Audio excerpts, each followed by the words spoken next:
I would agree that the industry's gone through a significant evolution. I think the role of a hedge fund in the client portfolio has evolved alongside that, really post-global financial crisis. We've seen this shift happen. So I generally think most clients think of their portfolio as 60% return seeking, 40% diversifying. That used to be 60% equity, 40% fixed income. Now I think people take a broader view and are much more likely to use alternative products in the pursuit of those two areas. And what we've seen is hedge funds have really migrated from the return-seeking part of the client portfolio into the diversifying part of the portfolio. 32 years ago, Wellington took a momentous leap, launching its first hedge fund. Despite decades of success, as is often said in the industry, you are only as good as your last trade. The game has changed, investor expectations have sharpened, and the competition is the fiercest it's ever been. Hello and welcome to the Wellington Investor Exchange. My name is Chris Perret, platform leader within Wellington's $36 billion hedge fund business. I'm hosting a new podcast mini-series with a focus on Wellington's long-short capabilities. Over the coming weeks, I will have the pleasure of sitting down with business leaders, portfolio managers, and analysts across our platform. My first guest is Mark Sullivan, partner and head of hedge funds at Wellington. Mark is the chief architect of the firm's transformation from a provider of single strategy hedge funds to what you will see today as a proper hedge fund platform. Mark is a visionary leader, business builder, and successful investor, all subjects we will be exploring today. Mark, welcome to the show. Great to be here. So Mark, let's start with your story. How'd you arrive at Wellington, and what's been your journey from PM to platform leader?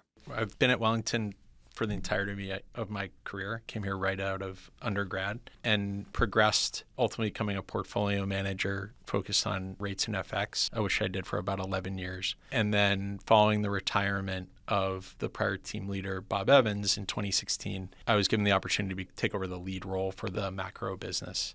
In 2019, the firm did a big review of its alternative businesses and concluded that the hedge fund business here was a pretty good business, but had the potential to be a great business. And Brendan Swords, who was the CEO at the time, thought that it was important for us to achieve that potential, that the business needed a new role called the head of hedge funds. I was asked at that time to take on that role and really provide the strategic leadership for the hedge fund business. So Mark, let's talk a little bit about Wellington's hedge fund platform today. What does it look like in its current form? I'm proud to say that Wellington's hedge fund platform is a platform. When I first took on this role, I think what Wellington was doing would better be described as a hedge fund provider of single strategy funds into the market without a lot of cohesion across them. And again, not a lot of strategy as to what we were trying to do. And so over the last 5+ years, we've had a strategy of transforming what we had into a true hedge fund platform.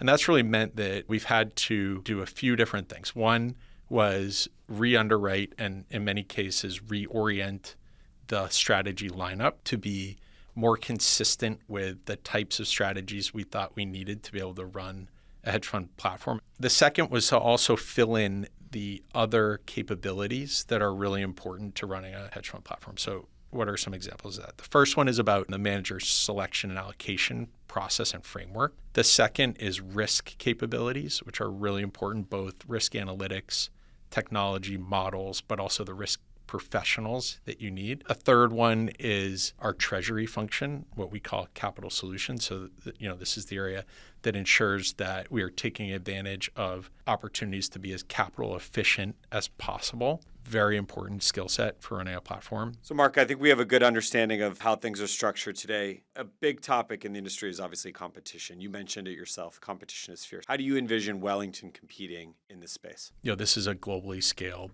performance industry, and as such, it has all of the characteristics that an industry like that has as it relates to talent. The competition for talent is fierce, and it's really important for us to think about what our value proposition is for portfolio managers and analysts as they think about where they will sit. So we put a lot of thought into what our value proposition is. Ultimately, the way you have the most success as a PM is by being able to deliver performance to clients. And you really want to think about what is it you need besides yourself to be able to do that.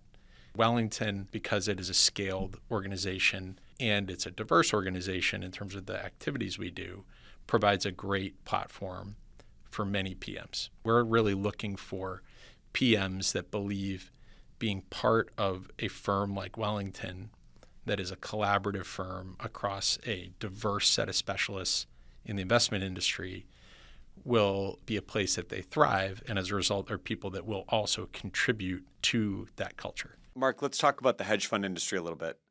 The industry's gone through a notable evolution over the past decade. What do you think the next decade looks like, and what are the opportunities and challenges the industry ultimately is going to face? I would agree that the industry's gone through a significant evolution. I think the role of a hedge fund in the client portfolio has evolved alongside that, really post-global financial crisis. We've seen this shift happen. So I generally think most clients think of their portfolio as 60% return seeking, 40% diversifying. That used to be 60% equity, 40% fixed income. Now I think people take a broader view and are much more likely to use alternative products in the pursuit of those two areas. And what we've seen is hedge funds have really migrated from the return-seeking part of the client portfolio into the diversifying part of the portfolio, though more recently I think we're seeing the reemergence of interest in the return-seeking part as well. But that's had a big effect on the industry itself. And you've seen the growth of the platform hedge fund through that period. And it means scale is a barrier to entry for hedge funds. It's no longer the case that hedge funds are run by 3 people in a garage. And why is scale such a barrier? Scale is a barrier, one, because of the resources you need as a firm. You think about the investment required in technology today to run a hedge fund, the investment in a treasury function to ensure that you are using leverage efficiently, et cetera. And then also you have to be relevant to the street, right? Because running a hedge fund requires access to street resources. And you need to be big enough to matter to the street firms such that you'll get access to those resources to be able to deliver on your. Mark, you meet a lot of investors around the world as part of your responsibilities. What are some of the things that you're hearing from clients today? There's a lot going on in the world, right? It is a period of regime change. There are a number of features of that, but it's one where I think people are thinking more carefully about how they're going to achieve their objective. And within that, really thinking about how to get there in more creative ways, because certain asset classes like fixed income more recently hasn't really played its role to the extent most people expect. As a consistent return, it's been okay, not great, still a liquid portfolio. But the part that's probably been the most troubling for people is its inconsistency as a diversifier. Its correlation to the equity market has become somewhat unstable and has resulted in a more risky portfolio than many clients originally expected, which is really helping or forcing people to think more creatively about how they get the objectives they need from their allocations. And again, that's led to more interest in hedge funds, certainly more interest in private asset portfolios, both on the equity and credit side. And I would expect that innovation in this area continues and probably even picks up pace as we see the rise of digital assets, tokenization of funds, and then the impact of AI as it starts to become more mainstream. Mark, can you explain for listeners what you mean by the tokenization of funds? Sure. So the tokenization of funds is a concept related to digital assets, and it's the use of blockchain technology to make funds and assets, or generally anything, transactable in a very efficient way, again, using blockchain technology. And the term that's used to describe that is tokenization.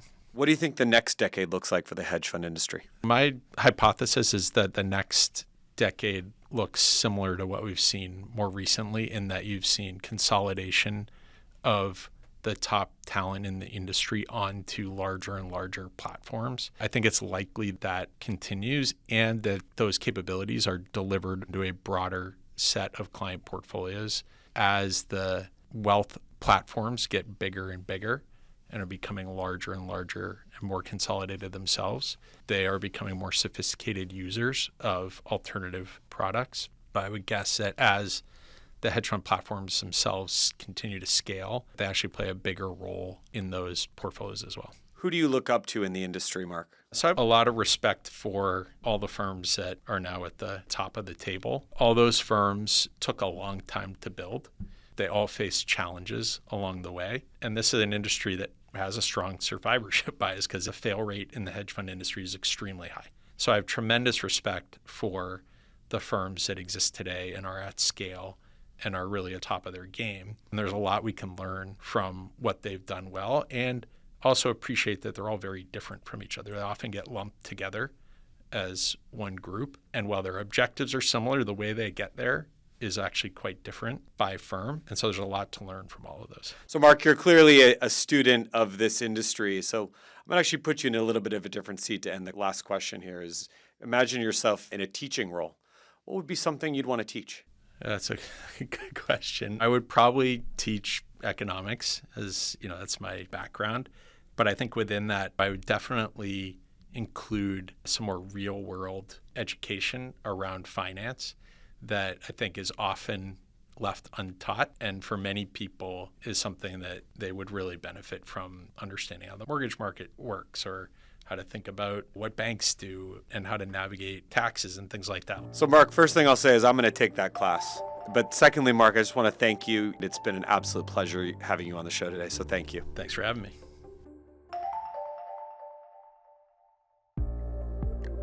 The Investor Exchange podcast is a production of Wellington Management.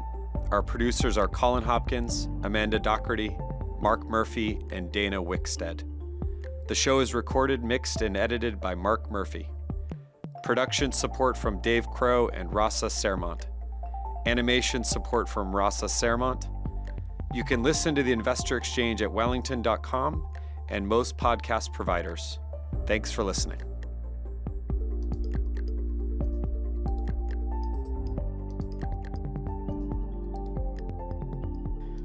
All investing involves risk, including potential loss of principal. Past results are not a reliable indicator of future results. Forward-looking statements should not be considered as guarantees or predictions of future events. This material was current as of the publication date. Wellington assumes no duty to update the content in the event that the information changes. This commentary is provided for informational purposes only. It is not research that is required to be prepared in accordance with legal requirements designed to promote the independence of investment research, and it is not subject to any prohibition on dealing ahead of the dissemination of investment research. It should not be viewed as a current or past recommendation and is not intended to constitute investment advice or an offer to sell or the solicitation of an offer to purchase any securities. It does not take into account the investment objectives, financial situation, or needs of any actual or particular person. Wellington Management does not provide legal, tax, or accounting advice. The views expressed are those of the speaker and may not reflect the views of others at Wellington. This recording may not be reproduced or distributed in whole or in part for any purpose without the express written consent of Wellington Management. Please refer to the disclosure section of this podcast for complete details.